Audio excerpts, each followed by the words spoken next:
If this is not incitement, I don't know what is. Secondly, Justice Hood, to your question,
on the ballot certification is under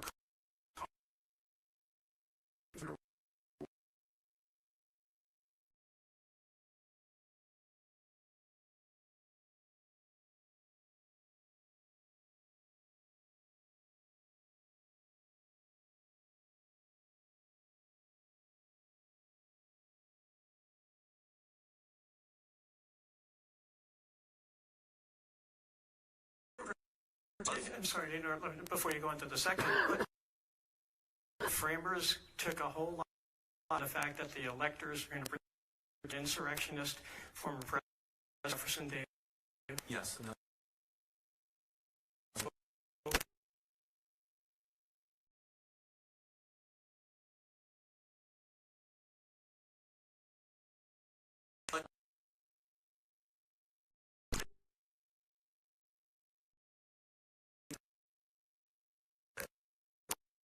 100 years. It wasn't 100 years until a Southerner got elected.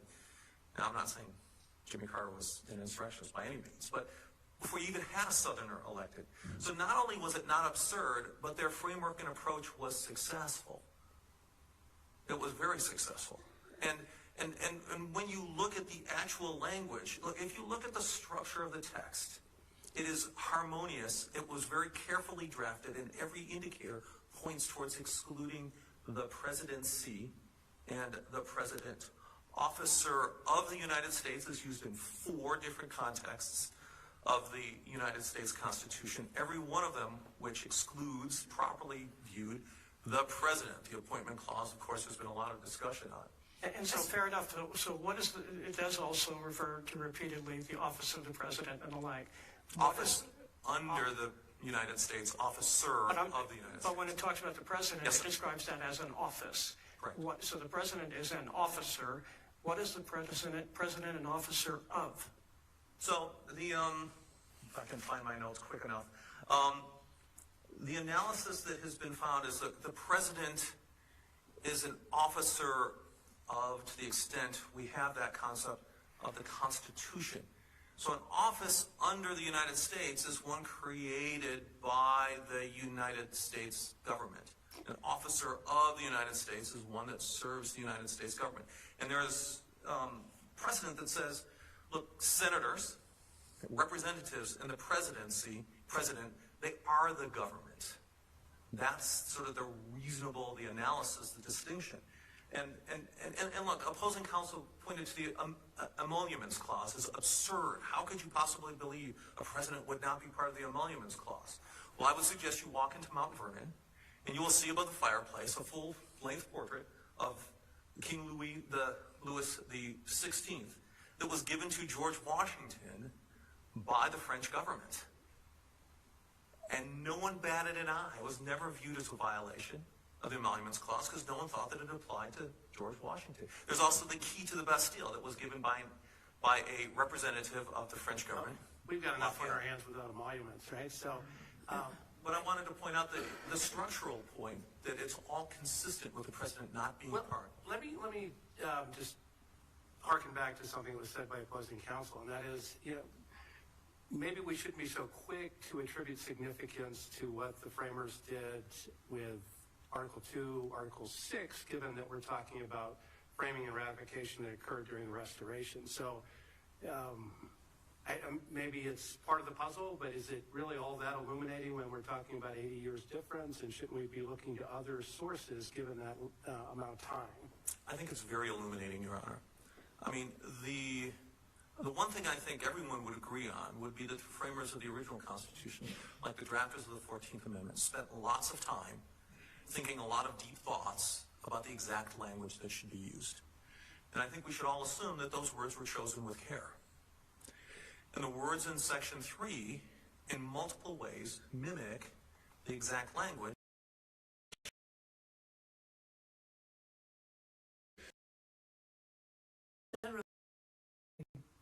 It's a great question. I think Trump wants to argue that because officer and office are different words, they must mean something different. But if you look at Section 3, there's actually a real symmetry there. And the difference comes in different words that are used when you're talking about positions versus individuals. So Section 3 says, no person shall hold the position as a senator or representative in Congress, and people are disqualified if they're insurrectionists who were members of Congress. Now, those two things, I think, clearly mean the same thing, different words for positions and individuals, and so too any office under the United States and an officer of the United States. And that's exactly what Attorney General Stanberry said in interpreting Section 3, was what is an officer of the United States? Well, we're using that in its most general sense, anyone who holds a federal office. Well, let me ask two questions, one on that and one on his history. What do we do with the Free Enterprise Fund case where the Chief Justice said people don't vote for officers of the United States? Well, this is one place where I might agree with Donald Trump, not what he says in this court now, but with what he said in a court in New York, where he said cases like Free Enterprise Fund, they're interpreting the Appointments Clause. And the Appointments Clause says the president appoints all other officers of the United States. And clearly, when you're talking about appointing other officers, you're not talking about the president. And that's usually how the question of officer of the United States comes up in these cases is, are we talking about a mere employee, or are we talking about an appointed officer? All right, I understand. So let me ask you now the historical question. You referred to the history a few times. Obviously, the first draft of Section 3 included the president and vice president, and that got removed. And my understanding is your position is, yeah, they removed that and broadened the other officers at the end of that. I'm curious if there's any legislative history, quote unquote, to support that. It's a great question. First of all, that wasn't the first draft of Section 3. Section 3 didn't proceed as like one draft where language was changed over time. There were all sorts of drafts with very different scopes that changed over time. And there's not a clear indication oftentimes of why a particular draft became the predominant draft. But I would also say in the context of that particular proposed amendment to Section 3 by Representative McKee, the original language covered appointed officers of the United States, and it specifically covered the president. Later, Representative McKee offered a different draft, and that draft just said any office of trust or profit under the United States. So it didn't mention the president, it just referred to any office. And Representative McKee, in defending that proposal, he never said, I'm excluding the president. To the contrary, what he said was that this proposal will exclude traitors from all positions of power in the nation, and it will prevent people from voting for any, quote, but those who are loyal. And that is at Congressional Globe, 39th Congress, first session at 2505. And more, I'm sorry. Please, go ahead.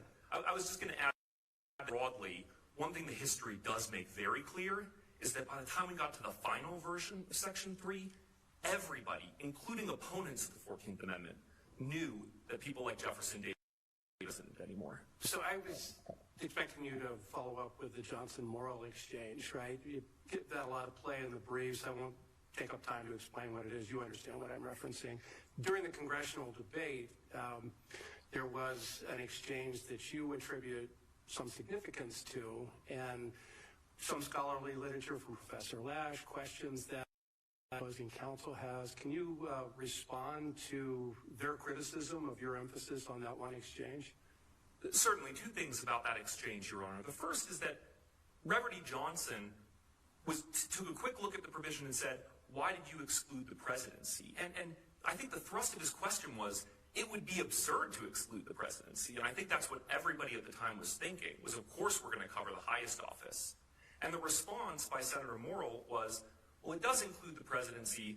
Look at the phrase, any office under the United States. And then Reverend E. Johnson agreed. And nobody came back later in the debate and said, well, actually, that language is somehow ambiguous. And so one of the responses has been that acquiescence may have just been out of collegiality, and, why are we reading so much into one exchange that might have been nothing more than a nicety?